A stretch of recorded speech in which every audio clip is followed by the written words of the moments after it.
Сяо Янь и Яо Лао прибыли в клан Яо на медицинскую церемонию. Это соревнование лучших алхимиков континента и по масштабу куда грандиознее, нежели сбор пилюль. Участвовали алхимики 9-го ранга, создавая самые удивительные пилюли. Все шло хорошо, но один из участников по имени Хунь Худзы, алхимик из клана Хунь, потребовал нефрит Тоше, принадлежавший клану Яо. Глава Яо Дань, святой Семи Звезд, намеревался схватить его, однако Хунь Худзы сказал лишь 2 слова: «Время пришло». Черное пламя окутало его тело, а сила странным образом поднялась до уровня святого 7-й звезды. Неужели он действительно собирался украсть древний нефрит клана Яо? Лицо Сяо Яня стало крайне серьезным. Он пристально наблюдал за Хунь Худзы и ясно понял, что с самого начала так и не смог распознать его истинную мощь. Глава клана Яо, Яо Дань, поднялся. Он приказал отправить сигнал кланам Янь и Лей и сообщить им, что найден виновник исчезновения кланов Лин и Ши.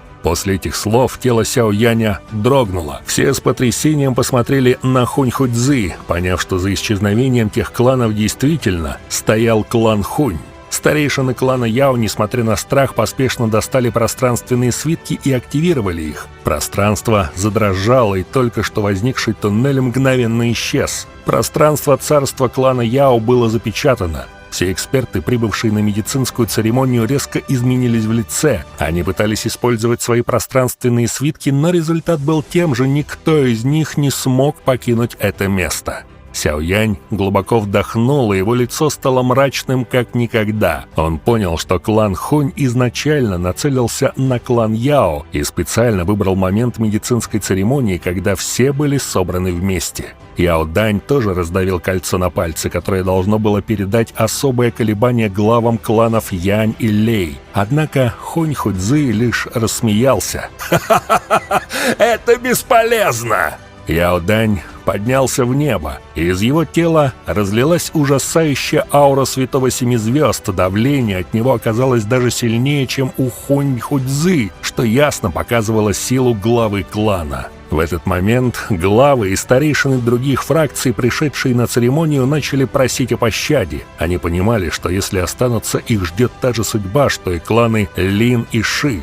Хунь Худзы лишь улыбнулся и заявил, что все, кто не принадлежит к клану Яо, могут уйти. Эти слова вызвали облегчение, люди поспешно развернулись и на полной скорости направились к выходу из царства Яо. Сяо Янь, наблюдая за этим, нахмурился. Он слишком хорошо знал клан Хунь и понимал, что они не из тех, кто оставляет свидетелей в живых. И действительно, как только эта мысль возникла, на горизонте вспыхнуло бесчисленное количество черных огней, вслед за этим раздались душераздирающие крики. Черное пламя начало просачиваться из пустоты, стремительно распространяясь во все стороны. В мгновение ока все пространство оказалось окутано тьмой. Глаза Сяо Яня резко сузились, когда он узнал это пламя. Это было подлинное, пожирающее пустоту пламя. Даже малышка Юи стала необычайно серьезной, ясно ощущая исходящую от него угрозу. Хунь Худзы завис в небе, за его спиной бушевало чудовищное черное пламя. Он медленно раскинул руки и с холодной улыбкой посмотрел на Яо Даня. «Яо Дань, для меня большая честь сообщить вам, что с кланом Яо покончено!» Черное пламя полностью поглотило свет солнца, и все пространство оказалось укрыто его мрачным покровом. Дао Ци всех начало медленно исчезать. Казалось, будто внутри их тел возникло нечто невидимое, что непрерывно пожирало их силу изнутри. Сяо Янь действовал быстро. Он положил руку на плечо Яо Лао, и розовое пламя окутало их обоих. Огненный лотос в его глазах начал вращаться, позволяя ему увидеть истинную картину происходящего. Все пространство было заполнено бесчисленными, мельчайшими сгустками черного пламени, невидимыми невооруженным глазом. Эти сгустки оседали на телах, словно личинки, проникали в кости и начинали пожирать Дао Ци. При этом защита из Дао Ци оказывалась совершенно бесполезной, поскольку черное пламя сливалось с ней и разрушало изнутри. Яо Лао серьезно отметил, что царство было полностью запечатано. Очевидно, клан Хунь не намеревался никого оставлять в живых. Сяо Янь нахмурился и понял, что клан Хунь наконец начал действовать. Они оказались прямо в ловушке. Даже если бы кто-то заранее догадался о планах атаки, никто не смог бы предсказать момент удара, когда уже невозможно было ничего изменить. Яо Лао с горечью признал, что клан Хунь, по всей видимости, тщательно готовился к этому, скрывая свои намерения и еще со времен исчезновения клана Ши. Он не ожидал, что даже союз кланов Яо, Янь и Лэй не сможет остановить их планы. Теперь стало ясно, почему клан Хунь не вмешался ранее, даже когда Альянс Небесного Дворца ослабил зал душ. Они просто готовились к более важной цели – уничтожению клана Яо. По сравнению с этим, даже устранение Сяо Яня не имело для них первостепенного значения. Что сделает Сяо Янь перед лицом этой смертельной угрозы? Остается лишь наблюдать и ждать подходящего момента. Если клан Хунь начнет полномасштабную атаку, клан Яо обязательно ответит, и тогда появится шанс воспользоваться хаосом и сбежать. Он не собирался вмешиваться в судьбу клана Яо, поскольку они и так находились на грани гибели. Яо Лао молча согласился. Несмотря на свое происхождение, он давно был изгнан из клана Яо, и теперь в его сердце Сяо Янь занимал куда более важное место, чем этот холодный клан. Поднявшись в небо, Яо Лао смотрел на бескрайнее черное пламя, распространившееся до самого горизонта, и ощущал исходящую от него ужасающую ауру. В этот момент глава Яо Дань, почувствовав смертельную угрозу, отдал решительный приказ активировать небесную формацию Яо. Сегодня решится судьба всего клана.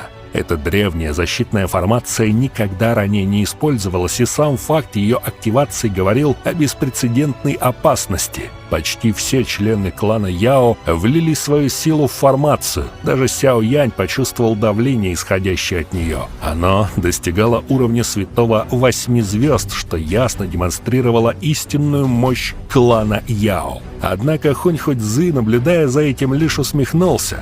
Он признал силу формации, но затем повернулся к бушующему позади него черному пламени и почтительно попросил: «Пустота! Возможно, вам придется вмешаться, чтобы сломать эту формацию». После его слов черное пламя начало медленно двигаться. Оно собралось в плотную массу и вскоре приняло форму человекоподобной фигуры. Эта фигура была покрыта черным пламенем и странными символами. Ее глаза напоминали бездонные черные дыры, излучающие пожирающую силу. Вокруг нее витала древняя и пугающая аура. Сяо Янь мгновенно понял, что перед ним истинная форма пожирающего пустоту пламени. Это пламя уже сформировало собственный дух и даже превосходило очищающее пламя лотоса. Сяо Янь ощутил, что сила этой сущности превосходила даже Яо Даня, святого 7 звезды. Он впервые столкнулся с настолько ужасающим небесным пламенем. Фигура медленно опустила взгляд на огромную формацию внизу. Черное пламя над ее головой вспыхнуло, превратившись в дождь из огня, который обрушился на формацию. Как только огненные капли коснулись ее, начал подниматься белый дым. Энергия формации стремительно поглощалась этим дождем. В это же время хриплый голос разнесся по небу. «Клан Яо! Вы все еще можете выжить, если сдадитесь!» Но Яо Дань ответил яростным отказом. Его лицо исказилось решимостью. Огромное количество энергии было брошено в формацию. Даже Сяо Янь заметил, что в потоке света находились бесчисленные лекарственные пилюли. Клан Яо фактически использовал все свои запасы. С накоплением этой силы решимость Яо Даня достигла предела. Он призвал силу десятков тысяч пилюль и обратился к сознанию предка. «Десятки тысяч пилюль формируют небо. Во имя пилюль, сознание предка, вернись!» Это было сложное противостояние, но способности пожирающего пустоту пламени были слишком страшны.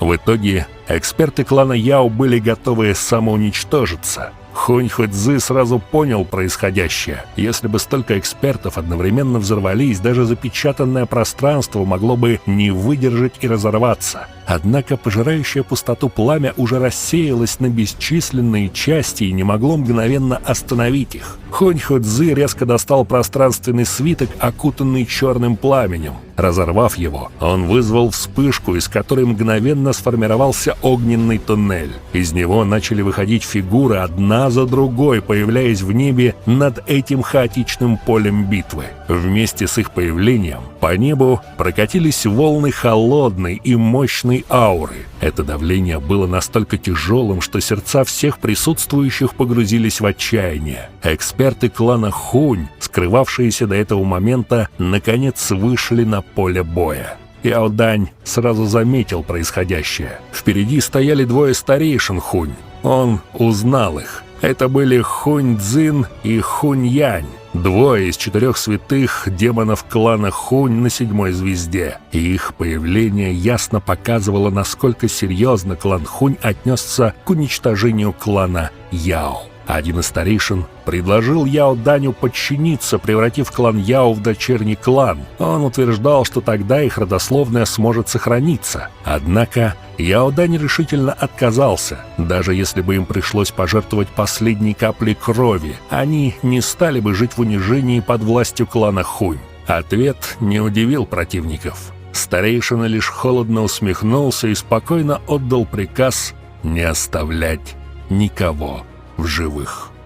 Вот это событие! Что же нас ждет впереди? Большое спасибо за просмотр. Напишите в комментариях, как вам начало огромного замысла Хунь Тяньди. Подписывайтесь на канал, ставьте лайк и всем пока!